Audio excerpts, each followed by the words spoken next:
क्योंकि मैंने कहा मंदिर में तो चोर भी जाता है चोरी के भाव से, मंदिर में शराबी भी जाता है शराब के भाव से, लेकिन जीवन में कोई बदलाव नहीं आता। जगह जगह मंदिर से मूर्तियां भी चोरी हो जाती है, चोर भगवान को ही चुरा ले जाता है। तो आदमी को तो बिल्कुल भी भरोसा उठ गया है भगवान से। जो लोग कहता है ना कि भगवान है, उसी को भरोसा नहीं होता। अगर भगवान के प्रति सच में समर्पण होता तो आप देखिए कि जो लोग भगवान की पूजा करता है, अब सोचिए जिसको शुगर है वो आदमी भगवान को बिना चीनी वाला हलवा चढ़ाता है, उसको विश्वास है कि भगवान है। वो जानता है कि हमको शुगर है, खाना हम ही को है, भगवान तो खाएंगे नहीं, तो हलवा में चीनी क्यों मिलाएं, इसलिए वो भगवान को हलवा खिलाता है बिना चीनी वाला। वो जानता है भगवान पर उसको खुद भरोसा नहीं।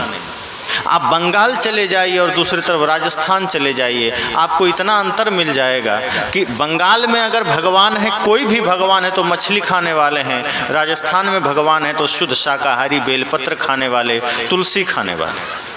क्यों ऐसा है? क्यों बंगाल का भगवान अलग है, राजस्थान का भगवान अलग है? क्या भगवान वही है, लेकिन यहाँ बंगाल के लोग मांसाहारी हैं, राजस्थान के लोग शाकाहारी हैं। उसने भगवान वैसा बना लिया, उसने ऐसा ही गढ़ लिया है मन में कि हम जैसा हैं वैसा भगवान होना चाहिए, वरना फायदा क्या होगा।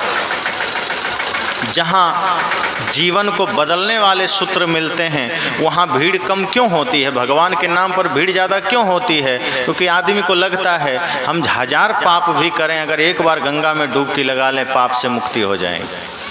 हम 1000 पाप करें, 1000 भाई से झगड़ा करें, माँ बाप को लात मारें, गाली दें, एक बार शिव जी के मंदिर में जाके बस ओम नमः शिवाय बोल देंगे, सारे पाप खत्म।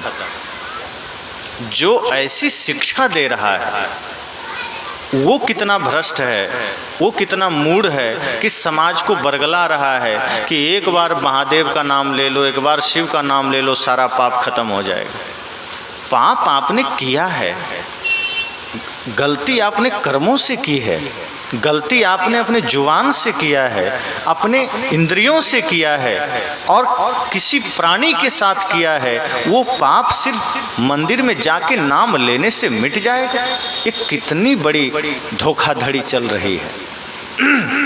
करोड़ों लोग कुंभ मेले में गंगा में डुबकी लगाते हैं, क्या सबके लोग सबके सब पुण्यात्मा हो गए? सारे पाप खत्म हो गए? अगर सारे पाप खत्म हो जाते तो आदमी की प्रवृत्ति बदल जाती, आदमी की संस्कृति बदल जाती, आज यह भारत स्वर्ग बन जाता।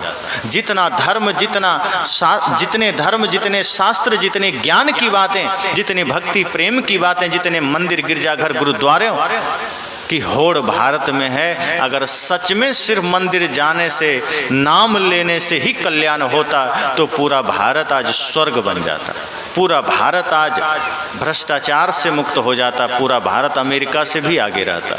लेकिन ये दुर्भाग्य है, ऐसे लोगों को सही अगुआ नहीं मिलते हैं। गुरु के नाम पर गुरु घंटाल मिल जाते हैं, जो लोगों को ये शिक्षा दे देते हैं कि कुछ भी करो कल्याण हो जाएगा, बस नाम ले लो, गंगा का नाम ले लो, भगवान का नाम ले लो। जो व्यक्ति अगर बुरे कर्मों का त्याग न कर पाया, जो मांसाहार का त्याग न कर पाया, जो दुर्व्यसन का त्याग न कर पाया, वो चाहे राम का नाम ले, चाहे कृष्ण का ले, चाहे महादेव का ले, चाहे माता दुर्गा के ले, अरे वो चाहे साक्षात कैलाश में जाके बैठ जाए, कुछ नहीं होने वाला है, किसी पाप से मुक्ति नहीं होगी। पांडवों ने पाप किया, भले ही धर्म के नाम पर किया, कौरवों की हत्या किया, लेकिन क्या हुआ? कर्मों की सजा भुगतने के लिए हिमालय में जाके गलना पड़ा। साहब ने कहा अपन कर्म न मिटो जाए, कर्म का लिखा मिटे धो कैसे, जो युग कोटि सिराई। आप एक गाली भी किसी को देते हैं वो लौट के आपको मिलती है। इस भूल में मत रहना कि हम कुछ भी कर देंगे और उसका फल नहीं मिलेगा। आप एक छोटी सी भी भूल इस प्रकृति में करेंगे, उसका दंड मिलता है। अगर आप प्रेम के एक मीठे शब्द बोलेंगे उसका भी परिणाम आपको मिलेगा, आप गाली का एक शब्द बोलेंगे उसका भी दंड आपको मिलेगा। अगर कोई सोचे कि मैं कितना भी माँ बाप को दुख दे दूं, मैं कितना भी लोगों के साथ धोखा कर दूं, मैं कितना भी मिलावटबाजी कर लूं, मैं कितना भी घूसखोरी कर लूं, उस सब हिसाब एक बार उसको चुकाना पड़ता है और जन्म जन्म तक चुकाना पड़ता है, एक जन्म में नहीं। आप देखिए आवारा कुत्तों को देखिए, कीट पतंग को देखिए, सांप बिच्छू को देखिए, तमाम जीवों को देखिए, क्या है वो पाप ही तो फल भोग रहा है।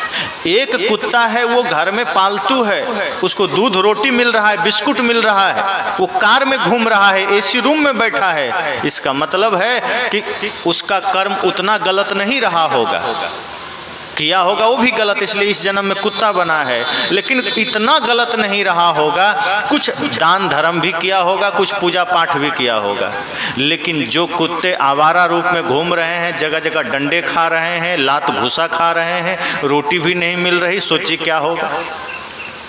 जो जीव जंतु बिना भोजन पानी के जी रहे हैं, जहाँ तहाँ भटक रहे हैं, सोचिए क्या होता होगा। हम कल्पना तो करें कितना कष्ट है अन्य जीवों, कितना कष्ट है इन खानियों में।